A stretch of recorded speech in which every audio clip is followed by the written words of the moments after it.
இன்றே டவுன்லோட் செய்து உங்கள் ஃபேவரட் ஷோக்களை என்ஜாய் பண்ணுங்க. இதெல்லாம் என்னண்ணா மொத்த நெல்லையும் குருணையை அரைச்சு வச்சிருக்கீங்க? தம்பி, குருணையா அரைக்கணும்னு சொல்லி நீங்க தானே பிளட் செட் பண்ணி கொடுத்துட்டு போனீங்க. இப்போ வந்து குருணையா இருக்கணும்னு சொல்றீங்க. நான் சொன்னேன்னா என்னண்ணா உளறீங்க? குருணையா அரைச்சிடக்கூடாது, கவனமா அரைங்க தானே சொல்லிட்டு போனேன். இப்போ நான் தான் குருணையா அரைக்க சொன்னேன்ற மாதிரி சொல்றீங்க. சும்மா பேச்சை மாத்தாதீங்க தம்பி. பேச்ச மாத்திரண்ணா?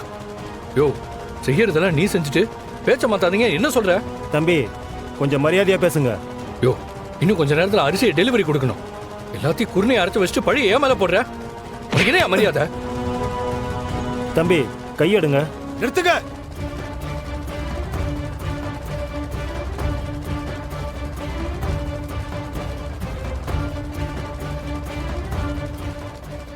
இங்க வேலை பார்க்க வந்தியா இல்ல சண்டை போட வந்தியா?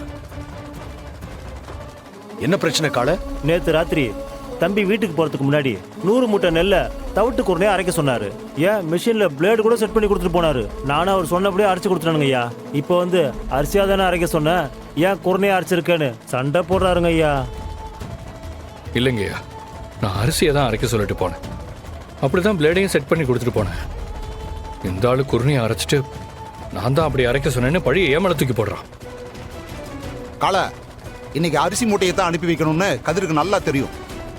அப்படி இருக்கிறப்ப அவர் எதுக்கு உன்னை குருணையை அரைக்க சொல்ல போறாரு? உங்க மனசாட்சிக்கு தெரியும். ஆனா அதை ஒத்துக்காம மாத்தி மாத்தி 2 பேரும் குத்த சொல்லிக்கிறீங்க. இல்லைங்க ஐயா, கதிர் தம்பி தான். ஐயா, இந்த ஆளு தான் ஏன் போய் சொல்றான்? மரியாதையா பேசணும்னு இப்பதானே நான் சொன்னேன். யாரும் தப்ப ஒத்துக்க மாட்டீங்கல்ல. உங்க 2 பேரால மில்லுக்கு தான் நஷ்டம். அதை விட சொன்ன நேரத்துக்கு அரிசியை அனுப்ப முடியாம போயிடுச்சு. இப்ப நான் என்ன முடிவு எடுக்கட்டும் சொல்லுங்க.